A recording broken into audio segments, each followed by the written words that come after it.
With us now from beautiful downtown Burbank, one of Santa's personal friends, Mr. Bob Hope. Good morning, Bob. Hi, Jimmy. We just saw the clip with you and Dolly Parton. You've got so many people on the show tonight again. How do you do this every time? You just find out who's available that you need.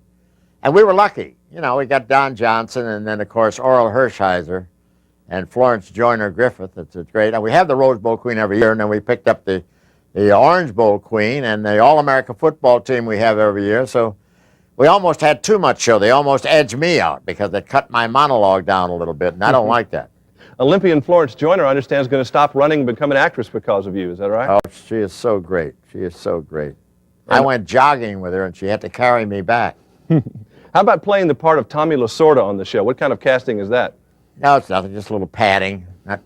Nothing much. You have to play a lot of food. You know, you've got a ship, fake snow. I'll hear from him about it. Don't worry. Believe me. You've got a ship, you've got fake snow, Les Brown. What more do we want for Christmas? We did, but they put the snow in at Williams Island down there, that beautiful spot down there in North Florida. And I tell you, it was gorgeous. You know, isn't it wonderful, though, this year that you get to be in Florida and not in a war zone? I mean, that really is nice. That's the best Christmas present that any of us can have. Yeah, let's say a little thanks about that, huh? Are there any Christmas traditions in the Hope family that come from England through Cleveland now to maybe Palm Springs? Yeah, we've had a few of them. Not this year, but we've had a few of our relatives over Palm Springs. Do you open the presents the night before or the day of or what? No, we usually open it the day of and then compare them and see who made the most money on it. What kind of president is George Bush going to be for comedians? I think we're very lucky. I really think we're very lucky to find a guy with his experience. And the fact that he's been sitting at that table, at cabinet table, for 8 years, I tell you, we ought to thank God for that, because I think he'll do an awful lot of good for this country. He knows where to go, what's been done, and who to do it with. And I think he can carry on and do a great job. You know, Ronald Reagan was a blessing for most comedians. He was easy to mock, and Rich Little's going to have a little trouble with George Bush, isn't he? I don't realize something. But Dan Quayle supplies. He'll start throwing horseshoes or something. Dan Quayle's going to help that, though. Oh, Dan Quayle. I tell you something. It's funny the way they pick on him as a kid. You know, we had a joke that I took out about Bush said to him, "Don't believe these things about you being immature. I'm back of you and I protect you all the way. And for God's sake, stop sucking your thumb while I'm talking to you." I thought that was a little rough, so I took it out. You know, occasionally on a Johnny Carson show, and I watched you the other night when you were on there, you see that moment of terror in his eyes when he doesn't know what to do during a monologue, when something really just bombs. It happens to all of us. Have you ever just really laid an egg out there somewhere? I mean, just couldn't get him to laugh. I laid an egg in Buffalo in front of 175,000 people in Lafayette Park on July 4th. Had all these people gathered, and the microphone didn't work. Ooh. Try that on for size. And I was standing up there talking, and nobody was hearing me, and I danced and everything. Finally waved goodbye and got off before they killed me. I guess those moments do stay with you, don't they? Oh, boy. I was looking over your biography and saw some funny things, and I always like how entertainers have odd jobs on the way up. I know you've told the story about being a newspaper boy and selling a newspaper to the Rockefellers. What were you like as a soda jerk?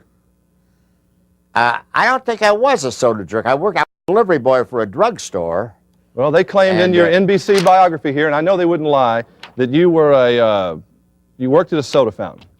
No. Well, wasn't very memorable. I don't remember. I worked for my brother. I worked at my brother's butcher when he had a butcher shop, and then I used to take my derby, and he let me go early so I could go and play a date.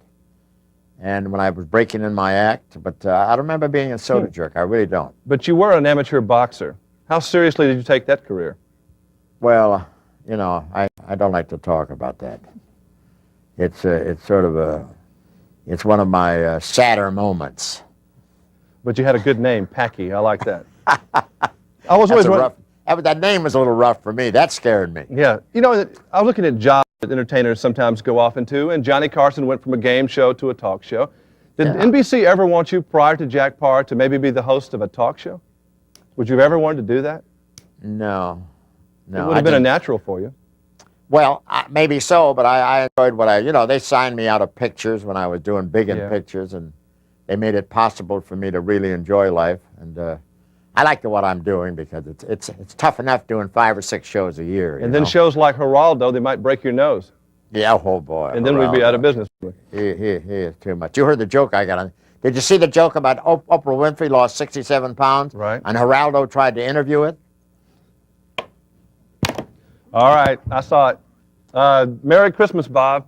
What are you going to get? Thank you very much. What are you going to get your writers, Bob? What are you going to get your writers for Christmas? My writers? I'm going to get them new typewriters.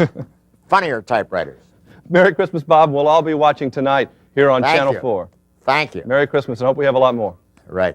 We'll be back with Channel 4 Magazine in just a moment.